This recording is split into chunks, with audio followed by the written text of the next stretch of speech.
Salut à tous, bienvenue dans cette nouvelle vidéo. Aujourd'hui, nous allons continuer avec notre série d'exercices sur les solutions aqueuses de la classe de la terminale. Donc aujourd'hui, nous allons voir un deuxième exercice intitulé comme suit. On dit dans une fiole jaugée de volume V égale à 250 ml, on met 25 ml de solution de NaCl à 0,8 mol par litre, 50 ml de solution de CaBr2 à 0,5 mol par litre, 3 à 10 puissance moins 2 mol de chlorure de calcium, 10,3 g de bromure de sodium solide.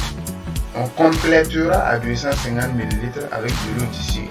À petit 1, déterminer la quantité de matière en mol et la concentration en mol par litre de chaque ion.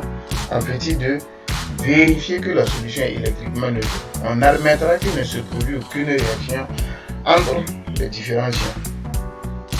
Alors comme je l'ai toujours expliqué, moi je conseille toujours à mes élèves de bien lire l'exercice et d'écrire les données. Donc ici quand on lit l'exercice, on dit dans une fiole jaugée de volume V égale à 250 ml, on met, donc ça veut dire que ici notre volume final sera de 250 ml. Puisqu'on a dit qu'on met 25 ml de solution de NaCl à 0,8 mol par litre, donc au départ on a mis 25 ml, ensuite on a mis 50 ml de solution de CaBr2 et on a complété avec de l'eau distillée jusqu'au trait du jaune. Donc vous voyez à la fin de la juste avant la première question, on dit on complétera à 250 ml avec de l'eau distillée. Ça veut dire que notre volume final est de 250 ml. Donc ça, il faut bien retenir cela. Donc ici, volume final égal à 250 ml. Maintenant on dit 25 ml de solution de NaCl à 0,8 mol par litre. 25 ml, donc là on a le volume de NaCl. Peut-être qu'on a prélevé quelque part, peut venir introduire dans notre fiole jaugée. On a 50 ml de CaBr2 à 0,5 mol par litre, 3 à 10 puissance moins 2 mol de chlorure de calcium et 10,3 mol de bromure de sodium solide. Pour la première question, on dit déterminer la quantité de matière en mol et la concentration en mol par litre de chaque ion. Donc moi j'ai également l'habitude de dire à mes élèves, avant de commencer surtout quand il s'agit de dilution, quand il s'agit de réaction entre constituants chimiques, il faut écrire les équations de réaction ou les équations de dissolution. Donc ici on va écrire les équations de dissolution des différentes espèces. Donc on a NaCl qui se dissout dans l'eau. Donc j'ai dit dans le premier exercice que quand on dissout un corps dans l'eau, en réalisant un composé chimique dans l'eau, en réalité ce composé chimique ne réagit pas avec l'eau au cas de dissolution. Donc pour cela on écrit le composé chimique, on met O sur la flèche et l'eau va décomposer le composé chimique en ses différents ions. Donc ici on a NaCl qui donne sous l'eau Na plus Cl-. Ici, on peut faire en même temps l'équation bilan, nombre de moles de Na plus sur 1, puisque ici le coefficient c'est 1, égale à nombre de moles de Cl- sur 1, égale à nombre de moles de NaCl sur 1, puisque comme c'est sur 1, voilà, donc on peut éliminer les 1, on peut dire nombre de moles de Na plus égale à nombre de moles de Cl- égale à nombre de moles de NaCl. Donc, même chose pour CaBr2, qui va donner Ca2 plus 2Br-. Bien entendu ici on a Br2, ça veut dire qu'on a deux atomes de Br. Et pour équilibrer ici, puisque l'ion calcium a deux charges positives, donc pour écrire l'ion Br- a une charge négative, pour écrire on va multiplier par 2 et voilà, donc on voit que c'est bien équilibré. CaCl2 donne Ca2 plus 2Cl-, plus 2Cl-, on fait la même chose. NaBr donne Na plus Br-, on fait la même chose, on fait les équations bilan. Quand on prend par exemple le cas de CaBr2 donne Ca2 plus 2Br-, on voit que le coefficient qui multiplie Ca2 plus est de 1. Donc je vous ai déjà expliqué ça au niveau du premier exercice, donc je sais que vous êtes devenus des experts.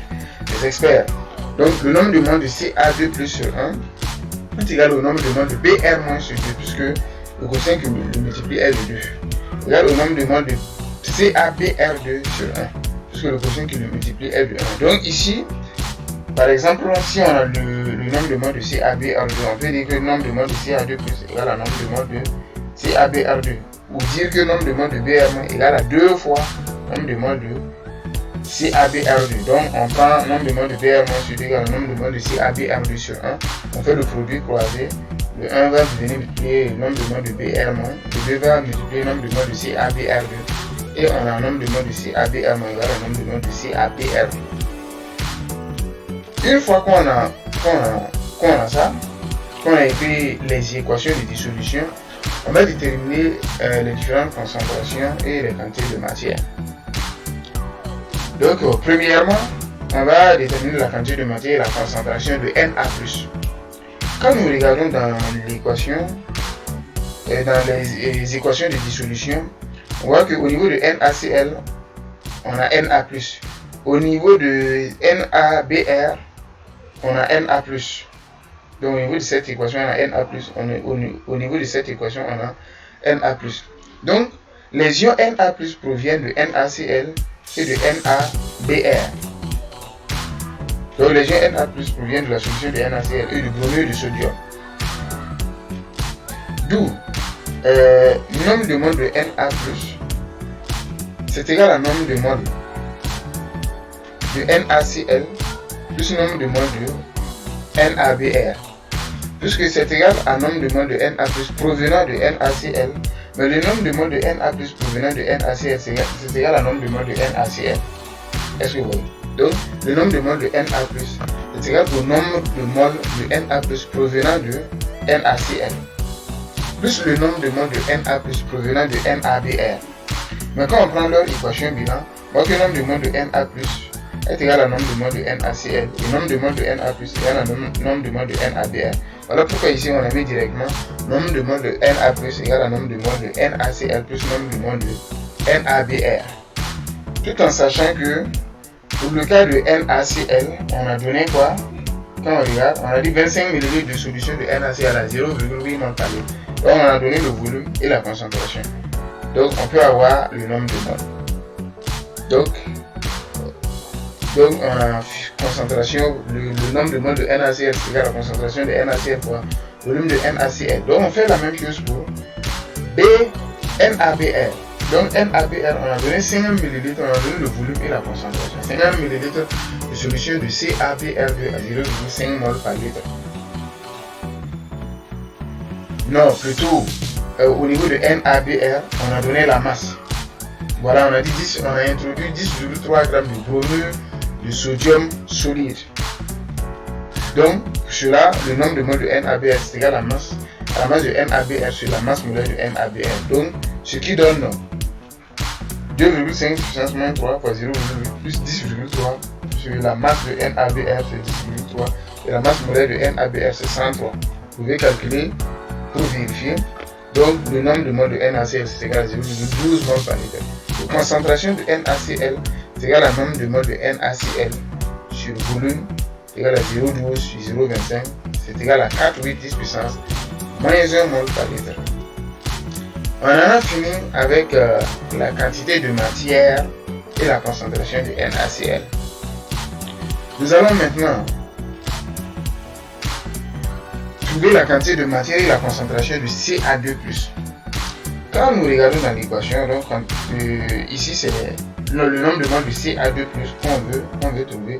Quand vous regardez dans les équations de dissolution, on voit que Ca2+ provient de CaBr2 et de CaCl2. Donc Ca2+ provient de CaBr2 et de CaCl2.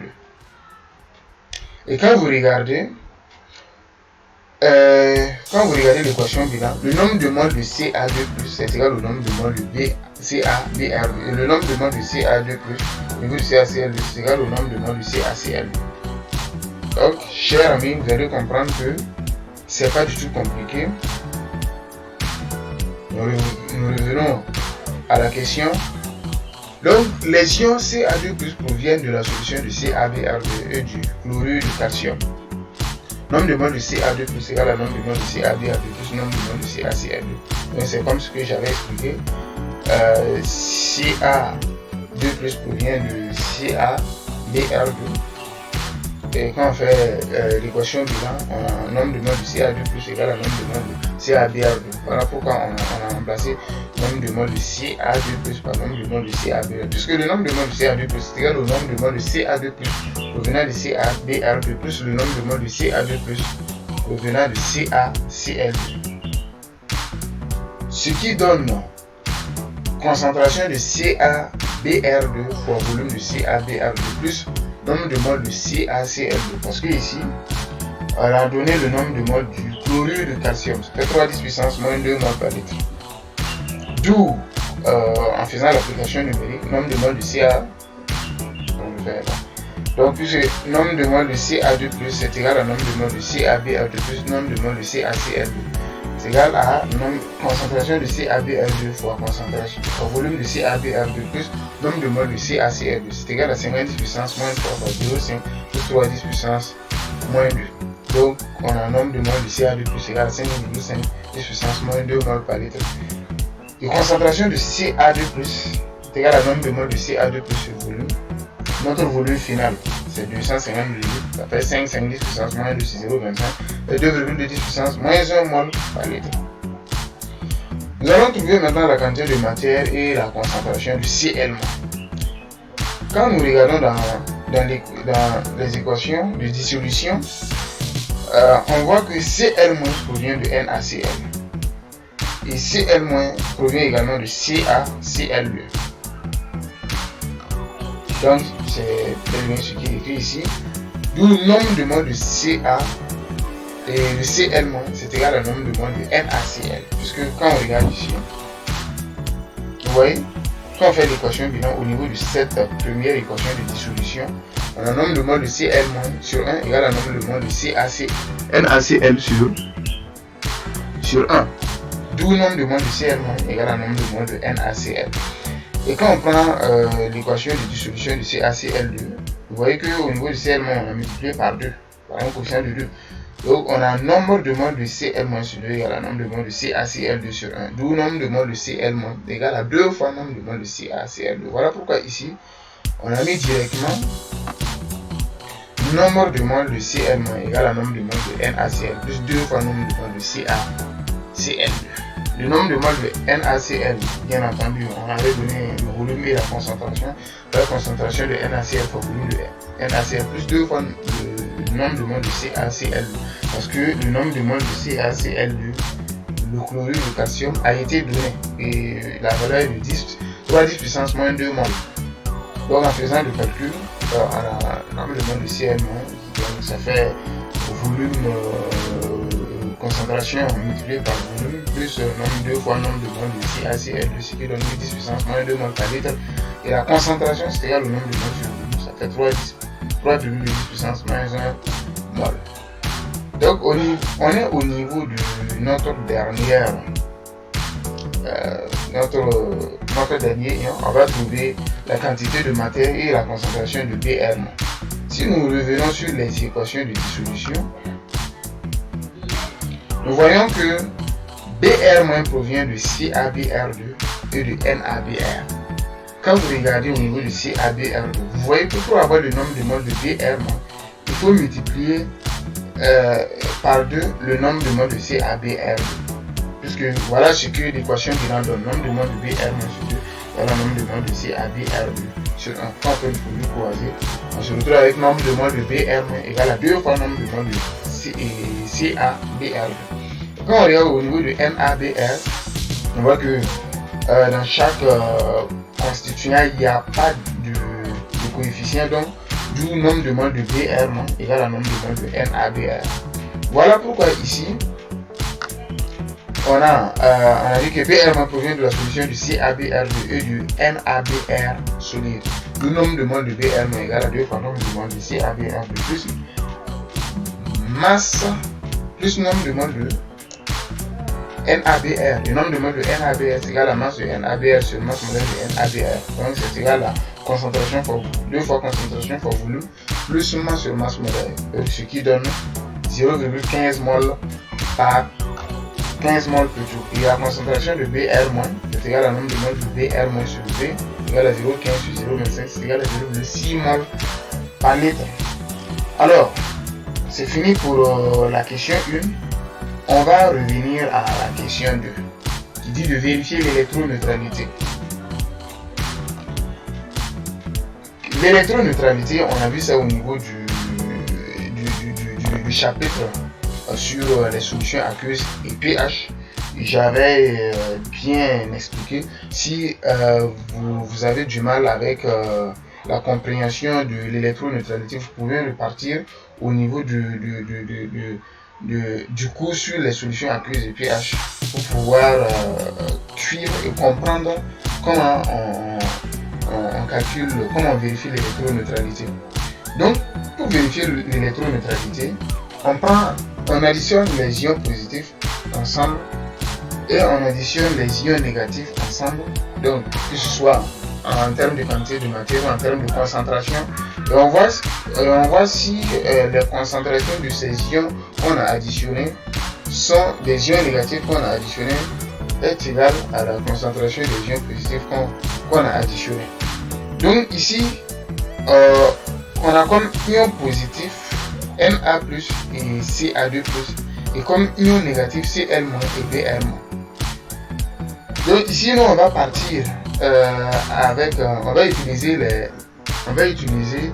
les nombres, les quantités de matière, mais vous pouvez essayer avec les concentrations, voilà, pour faire le calcul et voir. Vous allez trouver que c'est les mêmes concentrations. Donc ici, on a un nombre de moles de Na+. On dit nombre de moles de Na+. Vous voyez que le nombre de charges de Na+, c'est une seule charge positive. Voilà pourquoi on n'a pas multiplié au niveau de cette partie par un coefficient. Donc au fait, on a multiplié par un coefficient, mais le coefficient est 1. Voilà pourquoi on n'a rien mis. Ici, le nombre de charges de Ca2+ est de 2. Voilà pourquoi derrière, on a multiplié par 2. Donc quand on prend le nombre de moles de Na+, plus le nombre de moles de Ca2+, donc on avait déjà calculé les quantités de matière, donc ça fait 0,12 plus 2 fois 0,055, ce qui donne 0,23 moles. On fait la même chose avec les ions négatifs. Nombre de moles de Cl-, on voit qu'au niveau de Cl-, Cl- n'a qu'une charge négative. Voilà pourquoi ici, bon, on a multiplié par 1. Ici, au niveau de Br- n'a qu'une charge négative, donc on va multiplier par 1. Donc on a nombre de moles de Cl- plus nombre de moles de Br- qui est égal à 0,0 plus 0,15, ce qui donne 0,23 moles. Alors, on voit que quand on additionne les quantités de matière des ions positifs et quand on additionne les quantités de matière des ions négatifs, on voit que c'est la même quantité de matière. Donc la solution est électriquement neutre. C'est tout pour l'exercice. Merci d'avoir suivi la vidéo. Si vous aimez mes vidéos, je vous prie de bien vouloir vous abonner, d'activer la cloche de notification pour ne pas rater les prochaines vidéos. Ceci est un soutien pour... Merci et à la prochaine.